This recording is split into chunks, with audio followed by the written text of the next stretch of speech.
is restraint, responsibility, and respect. Now, the author who wrote this actually ordered it respect first, restraint, and responsibility, but I felt respect really is the foundation of civility, of the way that we behave toward one another. Amen? Okay, and Lorna shared about that, about the foundations on Thanksgiving Sunday, that if you don't build the foundations right, when you don't know what structure you're building on it, and the foundations are wrong, that structure is just going to fall apart. So if we don't start with respect, I think everything's going to fall apart. Now the world, go ahead, Lorna, has assessed that there's a crisis in civility. Now we don't have to look very far. Okay, when you have people stopping on the road and clubbing, each other with road rage and all the nonsense going on, and the world is saying, here we are at the end of the century. This is a quote from the late 90s. So, drifting through a hero-less age. We have no leaders we can trust, no visions to invest in, no faith to ride. All we have are our own protean moralities. I had to look up what that meant, and it means that it's morality that changes in shape and form. Right? Our countless privilege codes, which we shape and reshape according to our selfish needs. And where do we find the courage to do what is right? Now, this is still the world talking. And it didn't take me a long time to put this research, the worldly side, together in a sense, because it's always talked about, the lack of civility and the lack of respect for one another. And so the world responds to that. So there's actually a civility project that was set up at Johns Hopkins University in 1997. The person I quoted before is actually the head of that project. The Law Society in Ontario, so I'm not making it up, is talking about protocol. Let's judges send errant lawyers back to class. And this is from October 12th, Pastor. It's right on. And I did look at all of our trade magazines because they talk about cases and that. And I know that lawyer, by the way, and she has a lot of dignity and sits on boards and that, and she's a very, very nice lady. And they're creating a new mentoring program for courtroom misconduct. So imagine lawyers not treating each other with respect, and not treating the judge with respect. And in Nova Scotia, they had a whole commission. The Law Society in Nova Scotia had an entire commission set up on the incivility in the profession. And they call it a crisis as well. He says, a lack of civility among counsel toward clients increases the pressures of practice and impacts on professional reputation. Civility is distinguishable from legal ethics. However, there is often considerable overlap. Also, George Washington. There's recently articles in the Foundations magazine that talked about George Washington had 110 rules of behavior, civil behaviors while in company, while out in public.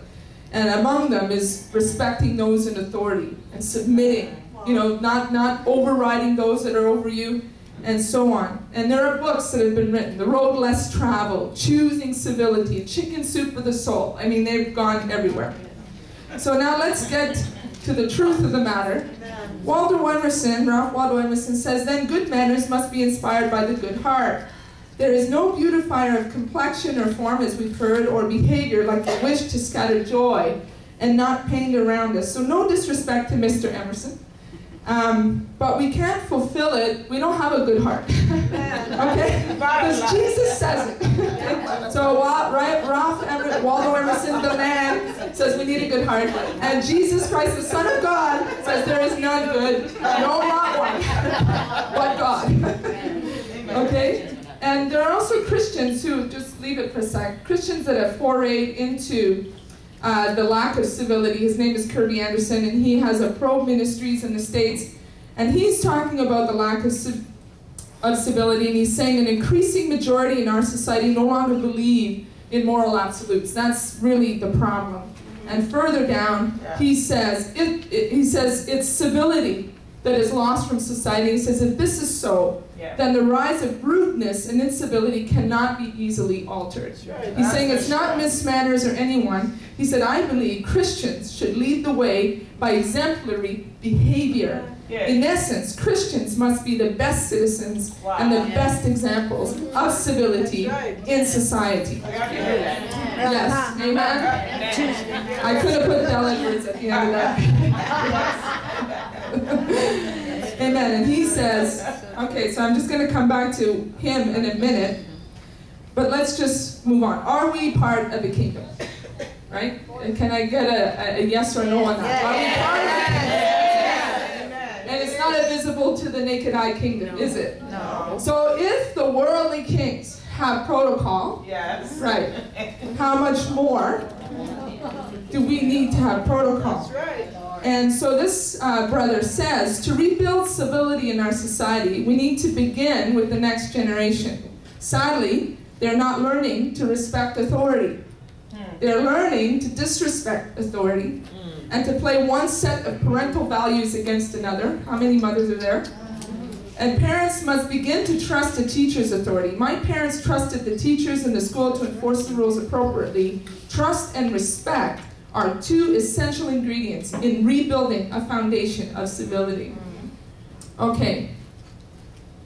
So when Jesus compares us in the scriptures, he always has compared us to subservient positions. It's sheep, servants, slaves, an army, virgins, which at that time were totally powerless, right? The fathers are the ones who dictated how the virgins were married. Children of the bride chamber, children, laborers, eunuchs, which were powerless in the king's court. Wheat, seed, pearls, stewards, branches, relying on the vine. So always in a low, subservient position. But I do want to say that he does also say that we're kings and priests and we're part of a royal priesthood. But in his kingdom, greatness is defined very differently than in a natural kingdom. As we know, I'm not saying anything we don't know and have been taught, thank God. Because trust me, if we get it right here, we're going to shine out. That's true. Amen. That's a no-brainer. So in his kingdom, we know that greatness is defined by servanthood, taking a lowly place, and that can only be founded on respect. Right? So if you look at Matthew 10:25 and 20:24-28, it talks about how, especially 20:24-28, as John says, and his brother went to have position, and he said, the world does it this way, but I don't do it this way. And I'm not getting into that because of time. I will get into some scriptures, but not here.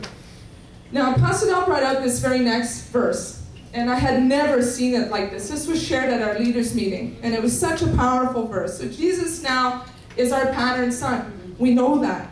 And he said to them, fill the water pots with water. This is at the marriage of Cana, okay? Now, we get excited about the water turning into wine, but there's much more to that, and I had never really seen it until Pastor brought it up. It says, so Jesus says, fill the water pots with water. So they filled them up to the brim. That's in John 2:7-8. Then he said to them, draw some out now and take it to the manager of the feast. That's in the Amplified. And in the King James, it says it's similar, the steward or whatever, the head of the feast. And she was sharing, and rightly so, that Jesus made the wine. Yes, he did. He could have gone right up to the groom and said, here, I took care of it for you, buddy. You know, here's the best wine. It's better than anything you serve. I'm the man. You know, that's not how he behaved. That's how we behave. That's how we behave. That's exactly right. We don't lack confidence in it. But she brought out how he didn't do that. He went to the manager of the feast and submitted to the order of that wedding. Isn't that powerful? That was powerful. For me, it was really powerful. And she also taught about him, the next one, the Roman centurion.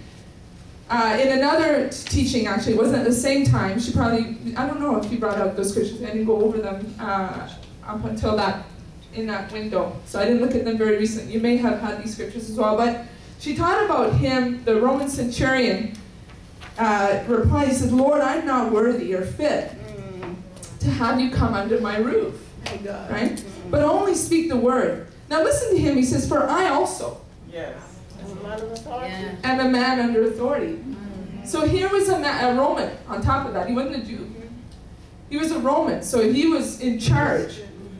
And said, I understand what it is to be under authority, and I understand what it is to have authority. That's right, yes. And he said, but he understood who Jesus was.